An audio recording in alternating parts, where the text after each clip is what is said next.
बच्चों, आज हम पढ़ रहे हैं क्लास 8 हमारे अतीत विषय का पहला चैप्टर कैसे, कब और कहाँ।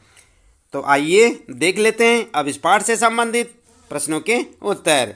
देख रहे हैं ना आप यहाँ पर, यह है आपका चैप्टर कब, कैसे और कहाँ, और हम आपको बता रहे हैं इस पाठ से संबंधित अभ्यास प्रश्न उत्तर। सबसे पहले जैसे कि हमने आपको दिखाया था, फिर से याद करें। और पहला प्रश्न है यहाँ पर, सही और गलत बताएं। क्या है, जेम्स मिल ने भारतीय इतिहास को हिंदू, मुस्लिम, ईसाई 3 कालखंडों में बांट दिया था। तो यहाँ पर आपने सही गलत बताना है। उत्तर लिखेंगे आप सही। इसके बाद अगला यानी कि दूसरा प्रश्न यहाँ पर है, ख वाला, सरकारी दस्तावेजों से हमें ये समझने में मदद मिलती है कि आम लोग क्या सोचते हैं। तो क्या ये सही है? उत्तर लिखेंगे गलत। इसके बाद अगला प्रश्न है, ग वाला, अंग्रेजों को लगता था कि सही तरह शासन चलाने के लिए सर्वेक्षण महत्वपूर्ण होते हैं। तो बच्चों इसका उत्तर लिखेंगे आप सही। और इसके बाद यहाँ पर आपके लिए प्रश्न शुरू हो जाते हैं। आइए विचार करें। आप देख रहे हैं यहाँ पर, आप अपनी पाठ्य पुस्तक के पहले चैप्टर के अंत में देखें, इसी प्रकार से आपको वहाँ पर प्रश्न मिलेंगे। तो यहाँ पर जो आइए विचार करें में दूसरा प्रश्न यहाँ पर, जेम्स मिल ने भारतीय इतिहास को जिस तरह कालखंडों में बांटा है उसमें क्या समस्याएं हैं। उत्तर में लिखेंगे आप 1817 में स्कॉटलैंड के अर्थशास्त्री और राजनीतिक दार्शनिक जेम्स मिल ने 3 खंडों में ए हिस्ट्री ऑफ ब्रिटिश इंडिया यानी कि ब्रिटिश भारत का इतिहास किताब लिखी। इस किताब में उन्होंने भारत के इतिहास को निम्नलिखित 3 कालखंडों में बांटा था। इस प्रकार आप इसे लिखेंगे। उसके बाद उन 3 कालखंडों के नाम यहाँ पर आप देख सकते हैं। नंबर 1 हिंदू, नंबर 2 मुस्लिम और नंबर 3 ब्रिटिश। इस प्रकार से आप इस प्रश्न का उत्तर लिखेंगे। देख रहे हैं ना आप यहाँ पर, यह है प्रश्न और यह है उसका पूरा उत्तर। यहाँ पर जो है इसके बाद लिखेंगे आप इसी उत्तर में समस्या क्या थी। जेम्स मिल द्वारा भारत के इतिहास को इस प्रकार 3 खंडों में बांटने से निम्नलिखित समस्याएं थी। और नंबर 1 समस्या क्या थी, यह विभाजन सांप्रदायिकता के आधार पर किया गया था। नंबर 2 दूसरी समस्या क्या थी, यह काल विभाजन औपनिवेशिक विचारधारा पर आधारित था। और तीसरी समस्या जो थी बच्चों, इस काल विभाजन का उद्देश्य भारतीयों को अलग अलग पहचान देकर फूट डालना था। तो इस प्रकार से आप प्रश्न का पूरा उत्तर लिखेंगे। इसके बाद बात करते हैं तीसरे प्रश्न की, अंग्रेजों ने सरकारी दस्तावेजों को किस तरह सुरक्षित रखा।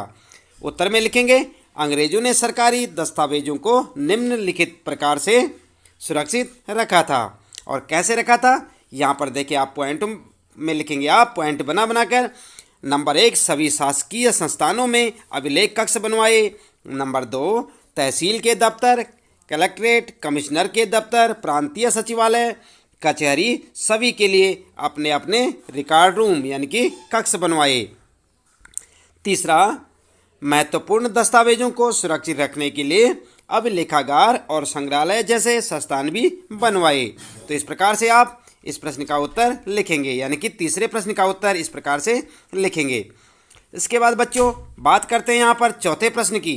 तो चौथा प्रश्न यहाँ पर पूछा गया है, इतिहासकार पुराने अखबारों से जो जानकारी जुटाते हैं वह पुलिस की रिपोर्टों में उपलब्ध जानकारी से किस तरह अलग होती है। उत्तर में क्या लिखेंगे आप? उत्तर लिखेंगे पुराने अखबारों से जानकारियाँ। पुराने अखबारों से इतिहासकार जो जानकारियाँ प्राप्त करते हैं यह संवाददाताओं द्वारा क्षेत्र में जाकर इकट्ठी की गई जानकारियों पर आधारित होती हैं। इस तरह अखबार घटनाओं का सही और विस्तृत विवरण प्रस्तुत करता है। पुलिस रिपोर्ट के पक्षतापूर्ण होने की संभावना होती है, क्योंकि पुलिस रिपोर्ट सरकार की सोच, वरिष्ठ अधिकारियों के दबाव तथा जांच अधिकारी के व्यक्तित्व पर निर्भर होती है।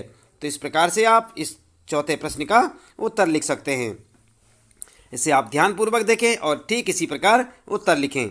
इसके बाद बच्चों 5वां प्रश्न है यहाँ पर आपके लिए, आइए करके देखें।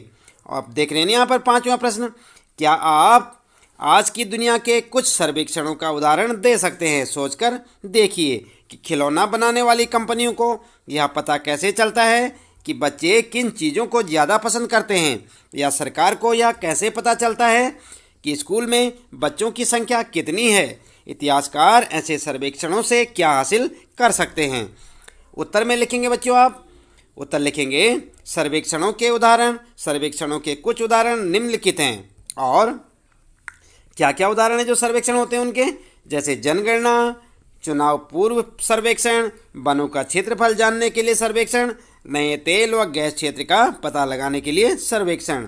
इस प्रकार से आप इसमें यहाँ पर उत्तर लिख सकते हैं। और साथ ही साथ आप लिखेंगे खिलौने बनाने वाली कंपनियाँ, हेडिंग डाल के, और खिलौने बनाने वाली कंपनियाँ भी सर्वेक्षण के माध्यम से बच्चों की पसंद का पता लगाती हैं।